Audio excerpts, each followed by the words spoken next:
Today we're going to talk about why fixed indexed annuities when MYGA rates or multiple year guarantee annuity rates are so high.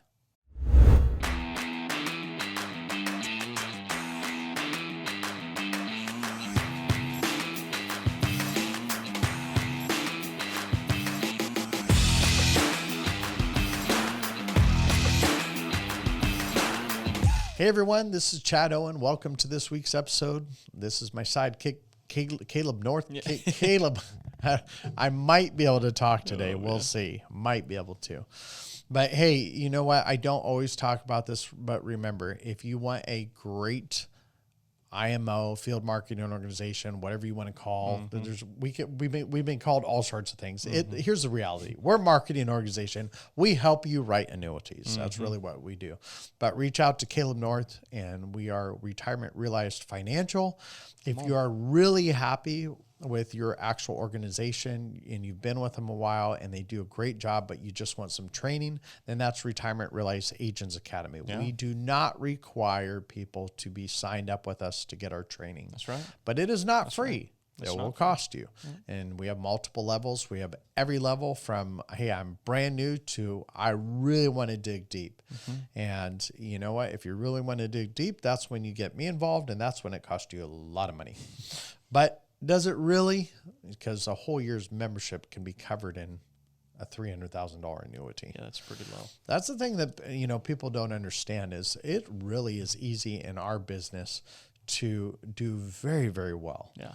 And, even if you're writing $5 million a year in annuities, we're doing very well. Yeah. Now, the reality is you're going to have some expenses. Right. You're going to have extra things. So, be bumped up in a higher tax bracket. That's just part of life. But the reality is we are here to help. Anybody we partner with is there to help. And that's really what we strive for. Yeah. Just as when I'm in front of a client, my number one priority is helping that client with the best product, the best fact finding, the best solution, the best problem solving, all that. It's the same thing we do with agents. It is. Yep. It is. I've told agents before, like my genuine thought process in working with them is client first, agent second, IMO third. Yep. That's literally the order of operations. And I'm a firm believer that if you take care of other people, your business will take care of itself. If you take care of the client, everything else comes into play. I've heard of people getting sued. I've heard of people, losing the license. And I'm going, don't ever compromise ethics and values. Yeah.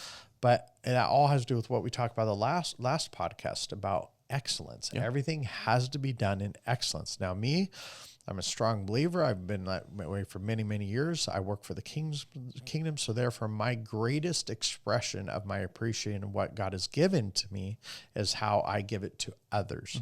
And so if He's given me the mind to figure things out, I can't waste that. And I have to do it in excellence. Yeah. And that's why you see our platform. We're actually, from what I hear, we're revamping our platform again and adding more benefits to it. Yeah. I don't need to know. I don't care right now. I just, operate in excellence. We're going to make it even better. Yeah, it's going to be even better. So, MYGAs. FIAs. Yep. Well, I've had a lot of, and it makes sense to me. Fed rates on the rise, MYGA rates on the rise, par rates on the rise, cap rates on the rise, spread rates on the fall. Right? You got to make sure you get the verbiage right. Yeah, you do. But it's true. MYGAs are when you get 3-year MYGAs over 4%, and you can guarantee over 4.5 for 5 and 7. Yep. That's pretty stinking solid. Correct. And so clients are really loving the look of those MYGAs. But what I've seen is the MYGA's been almost a sell itself type thing right now. Especially with people coming from CDs too, because CDs, while they've gone up as well, they're still not nearly what MYGAs can do. Not even close. But FIAs still have a place. They do, because it goes back to the one question. What is that one question? Is this or what's the purpose of the money? Yeah, purpose of the money. Everything revolves around what is the purpose of the money. Yeah. If it's just to park there and you want to walk away with it completely in 3 years, now obviously, if it's an annuity, if you want to do non-taxable, you have to do a 1035 exchange. But that being said, what is the purpose of non-qualified annuity, 1035 exchange, IRA, it doesn't matter. But the whole point to that is, what is the purpose of the money? So I hear agents say that all the time. And here's just the blunt statement. Most of the time you see agents that push MYGAs are people that want future business. So they know in 3 years or 5 years, they're going to get paid again because they're going to, if it's non-qualified money, most people are going to roll that over into another annuity. So they get paid again. To me, all I care about is one thing. Goes back to, what is the purpose of the money? If it's an income plan and you want income, then I'm not going to do a MYGA. Right. Now, depending on the age. So somebody says, hey, you know what? I'm 82 years old. I only want interest to live off of. I don't care about anything else. Well, then a MYGA. But then I tell them, hey, at the end of this 3 years, we don't know what the interest rate's going to be. Right. And we have seen MYGA rates go really low. I mean, I remember 3 years, they were like 0.75.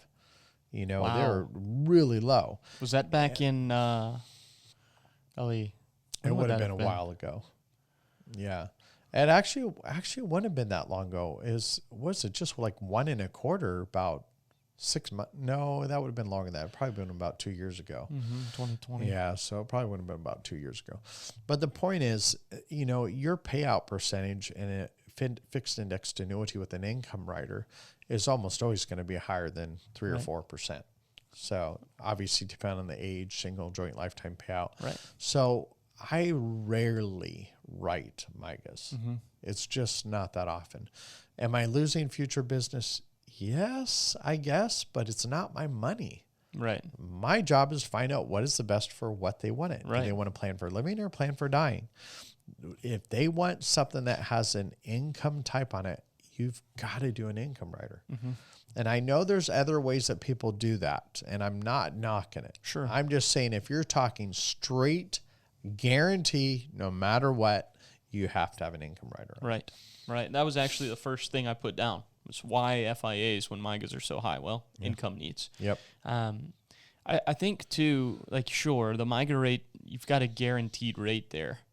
Par rates are on the climb. They are. And they've but actually. so is the 1 year interest rate in an Exactly. indexed annuity. I mean, when you can get 3.5% on a 1 year fixed rate. Yep. I literally made a note. I know of 7 companies that have 1 year fixed rates over 3.5% right now. It's 7 crazy companies. You're talking multiple products within those companies. So then the down years or the flat years, you put them in the 1 year fixed, and then the market falls, and then it starts to recover, and then you put them to one of the higher participating or higher opportunity indexes. You could do really well. Right. So. I think too, considering like, and it's tough because clients don't know, and you shouldn't be speculating. Well, clients don't, agents don't know. Well, either. Nobody knows what the market's going to do. Yeah. I've heard a lot of very educated people talking about a couple, maybe 3 years, maybe 2 to 3 years of some potential turmoil here. Yeah. I completely agree with that. The challenge with that, though, is still what at the end of the MYGA. So you go 3 years, 5 years, whatever. What do you do at the end? What's the plan? If you're 62 years old and you want to retire at 65 and you got a MYGA for 3 years, what's that interest rate going to be at 65? Right. Especially if you have an income rider that has a 4, 5, 6, 7% return on the income value, not the actual account value, the income value. And you're guaranteed going to be a higher spot there. So it all goes into proper fact finding. It does. I have no issue with MYGAs. I have no issue with FIAs. It's what is the purpose of the money? Yeah. I think, too, you use a 3 or a 5 year MYGA and you get to the end of it. You either go back into more 3 or 5 year MYGAs or you go into an FIA, but you've just elongated your surrender. Right, so like consider you buy a 3 or 5 year MYGA now, and in 3 or 5 years you buy a 10-year FIA because market's in a better spot. Yeah. You've just added, you're at 13 years worth of surrender charges or 15 years worth of surrender charges. Which, but what's a good 5 year MYGA right now? It's you're like over 4.5. Yeah, so you take 4.5 versus a 3.5 for a 1 year fixed rate on an indexed annuity with an opportunity. Now, once again, we don't know exact timing on the market. Right. We don't know when it's going up. We don't know when it's going down. We do have educated guesses. Sure. Like, I mean, when you even have the large institutions right now saying that they believe the market's going to fall for the next couple of years, and you have a couple dodos out there going, "Oh, it's going to recover. We've hit the bottom already."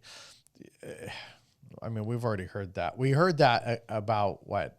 I mean, I was gone for a while, and I remember reading an article because I still stay in touch with the market even when I'm gone. But it said, "Oh, we've reached the bottom," and then they had like a week of really bad returns, and I'm going, "Wait a second, the market just lost 1,000 points in 2 days, and I thought you said we just reached the bottom." It's stupidity. It is interesting to me. I'm not an economist. Not going to pretend to be. I know you're not. Since 1980, we have only had one period of time where there were multiple consecutive down years.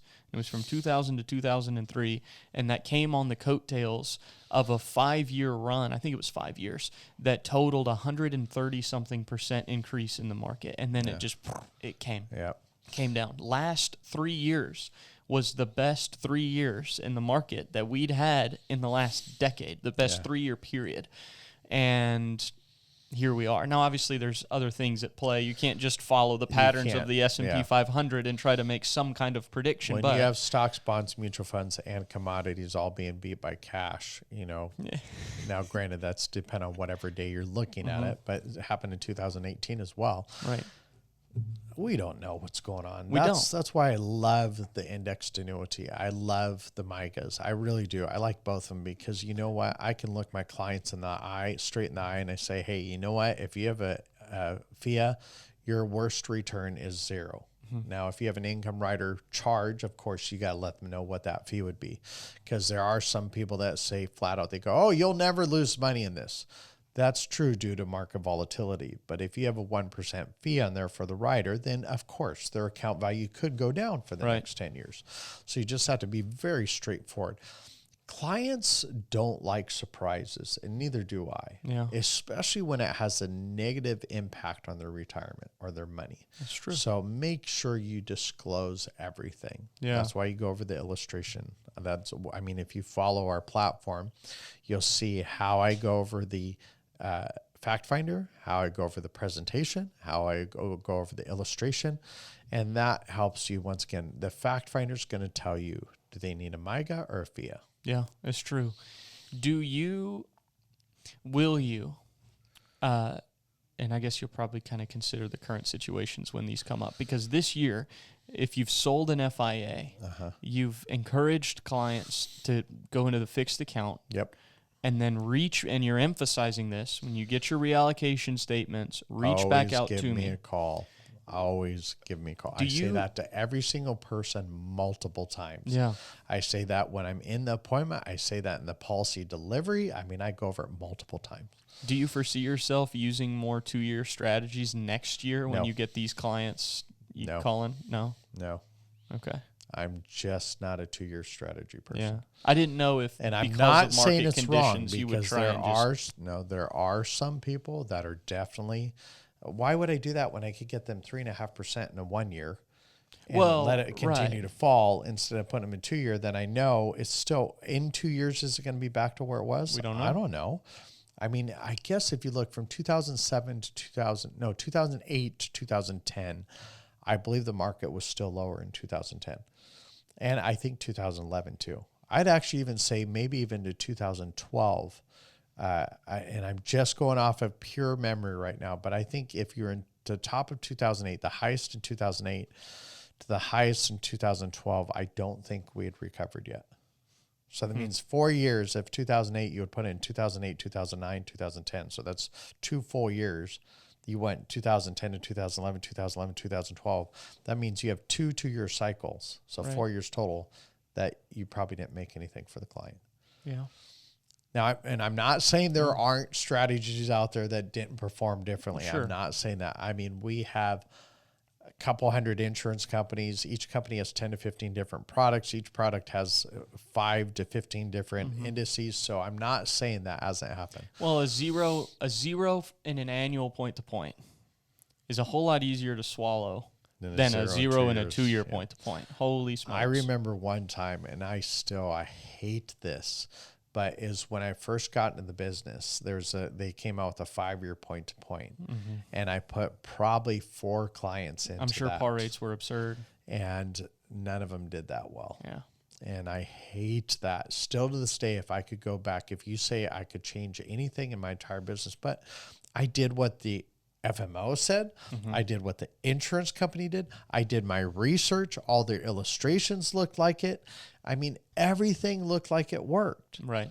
But, nowadays I'd go, God, 5 years is way too long to ever say I want one strategy. Especially if you're taking withdrawals or income. Yeah. You're just drawing it down every true. single year. It's very true. And then you may not credit anything. This is very true. Or you get a Peasley little amount. And there are 2-year strategies that have done really well. I'm just saying, I don't know if I'll ever do a 2-year strategy again. And if you do, don't you try to like ladder them? Yeah, I would. So that is one way I have done that, is where you do a 1 year and a 2 years. So you do 50% in the 1 year, 50% in the 2 year.